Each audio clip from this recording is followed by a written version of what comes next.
ಚಿಕಿತ್ಸಕ ದೃಷ್ಟಿಯಿಂದ ನೋಡ್ಲಿಕ್ಕೆ ಶುರು ಮಾಡಿದರೆ ಎಲ್ಲ ಸುಳ್ಳುಗಳ ರಾಶಿ. ಅಲ್ಲ, ಆ ಚಿಕಿತ್ಸಕ ಬುದ್ಧಿ ಇದ್ದಿದ್ರೆ ಇದೊಂದಿಷ್ಟು ದೊಡ್ಡ ಮೂವ್ಮೆಂಟ್ ಆಗ್ತಾ ಇರಲಿಲ್ಲ. ವಿರೋಧಿಸುವವರಿಗೆ ಮೊದಲನೇ ಪ್ರಶ್ನೆ. ಎಸ್ ಸರ್, ನಮಸ್ತೆ. ಸುಮನ್ ಅಂತ, ಚಿಕ್ಕಮಗಳೂರಿಂದ. ಸರ್, ನಾನು ವಿರೋಧ ಅಂತ ಹೇಳ್ತಾ ಇಲ್ಲ. ನೀವೊಂದು ಮಾತಾಡ್ತಾ ಹೇಳಿದ್ರಿ, ಏನಂತ ಹೇಳಿದ್ರೆ ಯಾವುದೇ ಒಂದು ರಾಷ್ಟ್ರ ಅಥವಾ ಯಾವುದೇ ಒಂದು ಸಮಾಜ ಅಥವಾ ಯಾವುದೇ ದೇವಸ್ಥಾನ, ಯಾವುದೇ ಒಂದು ಸಾಮಾಜಿಕ ವ್ಯವಸ್ಥೆ ಬಡತನವಾಗಿದ್ದರೆ ಅದು ವೀರೇಂದ್ರ ಹೆಗಡೆ ಅವ್ರ ಕೈಗೆ ವಹಿಸ್ಕೊಂಡ್ರೆ ಅದು ಬಡತನದಿಂದ ಮುಕ್ತವಾಗ್ತದೆ, ಅಥವಾ ಒಂದು ದೇವಸ್ಥಾನ ತುಂಬ ಜೀರ್ಣೋದ್ಧಾರ ಆಗ್ತದೆ ಅಂತ. ಕರ್ನಾಟಕದಲ್ಲಿ ನಿರುದ್ಯೋಗ ಇದೆ, ಬಡತನ ಇದೆ, ವಿವಿಧ ಸಮಸ್ಯೆಗಳಿದೆ. ಇಡೀ ಕರ್ನಾಟಕ ವ್ಯವಸ್ಥೆ ಅಥವಾ ಈ ಒಂದು ಪ್ರಜಾಪ್ರಭುತ್ವ ವ್ಯವಸ್ಥೆ ಇದೆ, 75 ವರ್ಷ ಆಗಿದೆ, ಸ್ವತಂತ್ರ ಬಂದು ವ್ಯವಸ್ಥೆ ಇದೆ. ಈ ವ್ಯವಸ್ಥೆಯನ್ನು ನಾವು ಯಾಕೆ ಹೆಗಡೆ ಅವ್ರಿಗೆ ಕೊಟ್ಬಿಟ್ರೆ ನಮಗೇನು ಸಮಸ್ಯೆನೇ ಇರಲ್ಲಲ್ವಾ? ನೀವು ಹೇಳ್ತಾ ಇದ್ದೀರಾ ಯಾವುದೋ ಒಂದು ಸಾಯುವ ಹಾವನ್ನು ಕೋಳಿ ಸುತ್ಕೊಂಡ್ರೆ ಅದನ್ನು ಬದುಕಿಸ್ತಾರೆ ವೀರೇಂದ್ರ ಹೆಗಡೆ ಅಂತ ಹೇಳ್ತಾ ಇದ್ದೀರಾ. ನಾನು ಹೇಳಿದಲ್ಲ, ಪಾಟೀಲ್ ಪುಟ್ಟಪ್ಪ. ಸೊ ನೀವು ಅದನ್ನು ಈಗ ಪ್ರಸ್ತಾಪ ಮಾಡಿದ್ರಿ.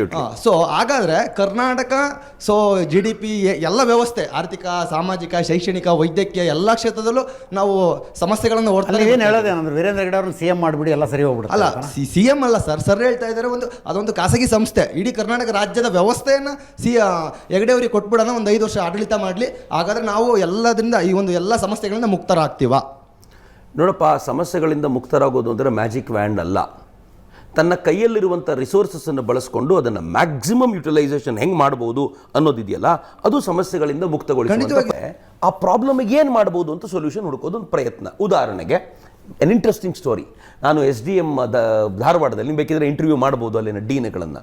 ಸೀಳು ತುಟಿಯ ಒಂದು ಮಗು ವೀರೇಂದ್ರ ಹೆಗಡೆ ಹತ್ರ ಬರುತ್ತೆ. ಸೀಳು ತುಟಿ ಗೊತ್ತಲ್ಲ ನಿಮಗೆ? ಬಂದಾಗ ಆ ಮಗು ಹುಟ್ಟುವಾಗಲೇ ಶುರುವಾಗ್ಬಿಟ್ಟಿರುತ್ತೆ ನಗು. ಅದು ಯಾವಾಗಲೂ ನಗ್ಲಿಕ್ಕೆ ಆಗೋದಿಲ್ಲ. ಒಂದ್ಸಲ ಅವ್ರು ತಮ್ಮ ಡೀನನ್ನು ಕರೆದು ಕೇಳ್ತಾರೆ, ಸೀಳು ತುಟಿಗೆ ಏನು ಮಾಡ್ಲಿಕ್ಕೆ ಆಗದೇ ಇಲ್ವಾ? ಆ ಮಗುವಿನ ಲೈಫ್ ಲಾಂಗ್ ನಗು ಇಲ್ವಾ? ಹಂಗೆ ಹೇಳಿದ ತಕ್ಷಣ ಅವ್ರು ಹೇಳ್ತಾರೆ, ಮಾಡ್ಬೋದು ಸರ್, ಪ್ಲಾಸ್ಟಿಕ್ ಸರ್ಜರಿ ಮಾಡ್ಬೋದು ಅಂತ. ಎಷ್ಟು ಖರ್ಚಾಗುತ್ತೆ? 30,000 ರೂಪಾಯಿ. ಆಯಿತು, ಹಾಗಿದ್ರೆ ಒಂದು ಅನೌನ್ಸ್ಮೆಂಟ್ ಕೊಡಿ, ಸ್ಮೈಲ್ ಚೈಲ್ಡ್ ಅಂತ ಹೇಳಿ ನಾವೊಂದು ಪ್ರಾಜೆಕ್ಟ್ ಶುರು ಮಾಡೋಣ ಅಂತ. ಸ್ಮೈಲ್ ಚೈಲ್ಡ್ ಶುರು ಮಾಡ್ತಾರೆ. ಯಾರ್ಯಾರಿಗೆ ಸೀಳು ತುಟಿ ಇದೆಯೋ ಅವ್ರನ್ನ ಕರ್ಕೊಂಡು ಬರ್ತಾರೆ. ಕರ್ಕೊಂಡು ಬಂದು ಸೀಳು ತುಟಿ ಇರುವಂಥ ಮಕ್ಕಳ ಅದಕ್ಕೆ ಪ್ಲಾಸ್ಟಿಕ್ ಸರ್ಜರಿ ಮಾಡಿ ಕಳಿಸ್ಕೊಡ್ತಾರೆ. ಏನೋ ಎಷ್ಟು ಆಪರೇಷನ್ಸ್ ಆಗಿದೆ? 30,000 ರೀ.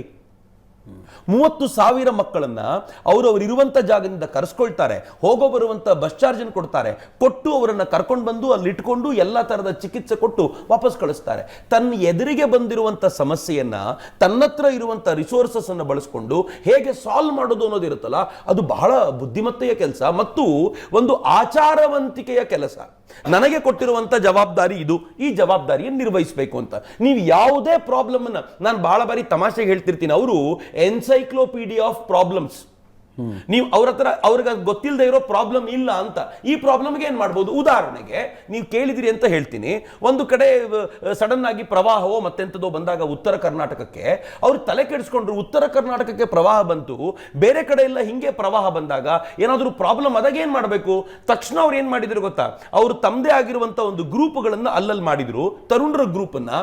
ಆ ಗ್ರೂಪ್ ಮಾಡಿ NDRF SDRF ಇಂದ ಟ್ರೈನಿಂಗ್ ಕೊಡಿಸಿ ಅವರಿಗೆ ತುರ್ತು ಚಿಕಿತ್ಸೆಗೆ, ತುರ್ತು ಸಹಾಯಕ್ಕೆ ಬೇಕಾಗಿರುವಂತ ಎಲ್ಲ ಐಟಮ್ಸ್ಗಳನ್ನು ಅವ್ರಿಗೆ ವ್ಯವಸ್ಥೆ ಮಾಡಿಕೊಟ್ಟು, ಯಾವುದಾದ್ರೂ ಎಮರ್ಜೆನ್ಸಿ ಬಂದ್ರೆ ನೀವು ಅದನ್ನು ಕಾಪಾಡಬೇಕು ಅಂತ.